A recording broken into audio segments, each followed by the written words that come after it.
Thank you guys for stopping by. For those of you who have subscribed, thank you guys for subscribing. For those of you who have not yet subscribed, I hope that you hit that subscribe button. Hit the bell beside the subscribe button to be notified whenever I have a new video. Anyway, so as you guys know, LiAngelo Ball entered the NBA draft today. He declared himself as a prospect for the draft, NBA draft. And LaVar Ball had a few words to say. So by the way, LiAngelo Ball played against a Chinese team today and he put up 72 points. Now, a lot of people are gonna say, oh, that was against a youth division, whatever. Well, that's true. But for someone to put up 72 points, it doesn't matter who they are playing against. 72 points is a lot of points. It suggests that you're a good shooter regardless of who you're playing against. Right? Because if you give the average person the ball to shoot the 3-pointer uncontested, they probably won't make. If they get 6 shots, they're probably gonna make 1 or 2. Right? It means that you have to be consistently good, a good shooter to put up at least 5 out of 6 trees, or to at least put up a few jumpers or something like that. It means you're a consistent shooter. And Jello is a consistent shooter, is a good shooter, is the best shooter out of his brothers. Anyway, this is what LaVar Ball said. They say LiAngelo would be a lottery pick easy if not for LaVar. By the way, the site that I'm reading this from is Lanza Wire. They are a subsidiary of the USA Today. Alright, now let's go to the exact quote. I'll see if you guys are seeing it as well. By the way, I know that most of my audience is US. I'm Jamaican. There might be an accent that you guys might not be used to. But I'm speaking standard English for the most part. My grammar might be a little off because, yeah.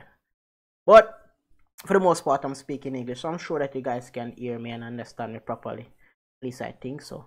Anyway, let's read the quote. Say, Jello could be a lottery pick, but they won't let it happen because he over here. And they don't want the ball brother to be right all the time. So they'll say, no, but if you're looking at him as a player, he'd be a lottery pick easy. And I believe that as well. Listen,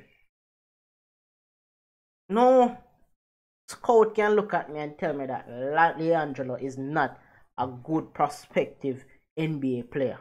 None. He has the height. He has the body. I mean, out of his brothers, he has the best body. He's very athletic, especially if you've been paying attention. Yes, and he's hardworking because he has lost a lot of weight. He has put in a lot of work.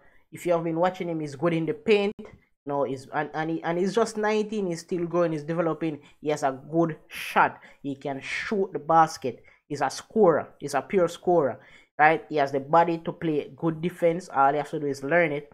And he's very athletic. He has been running the court.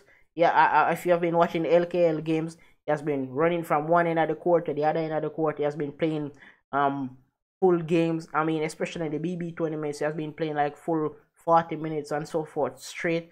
So he's very athletic. He's very good.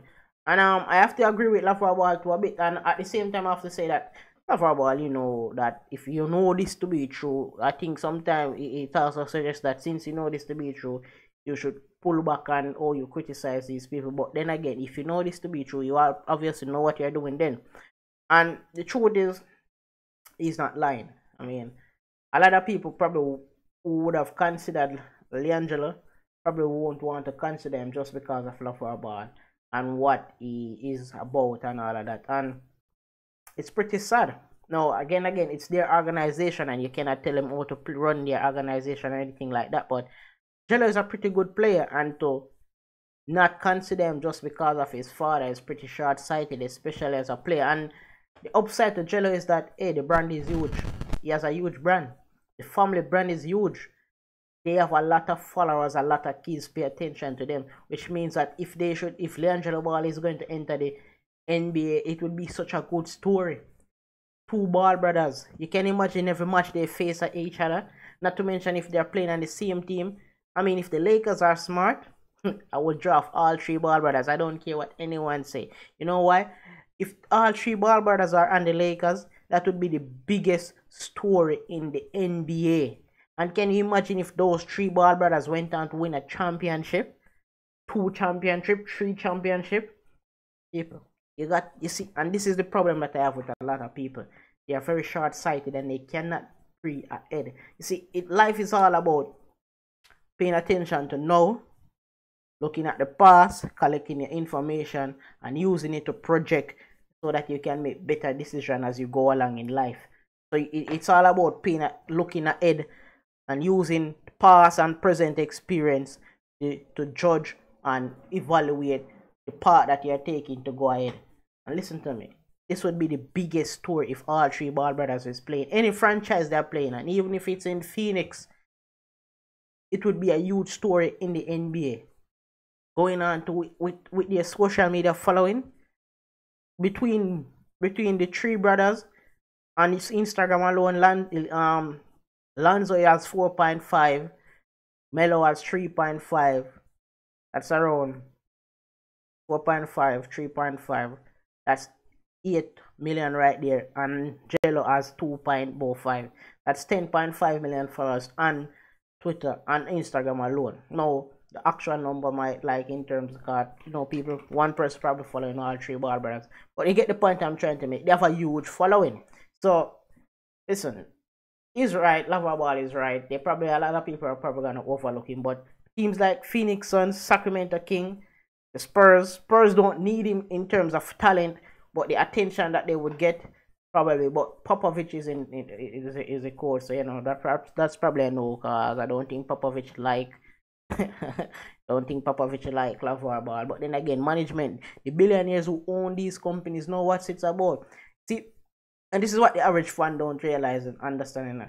And LaVar Ball is LaVar Ball always say that at the end of the day, basketball is entertainment and it's a business. It's a business first and then it's entertainment. It's a business first because the people who are putting the NBA together, who have these teams, care about their bottom line and their money. They don't give a shit about actually watching and playing basketball. All they care about is the dollars and cents. These billionaires, you remember what Mark Cuban said about tanking so that they could get a good draft pick and all that shit. Listen, these billionaires only care about their dollars. So if you sit there thinking, oh, it's a war, it's a glorious sport and it's sacred, these billionaires only care about ticket sales, jersey sales, and box office seats and all of that. That's all they care about.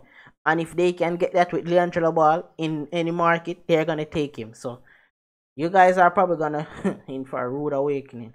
But let's see what happens going forward. Alright, I'll see you guys in the next video. Make sure you guys hit that subscribe button as well. Alright, peace.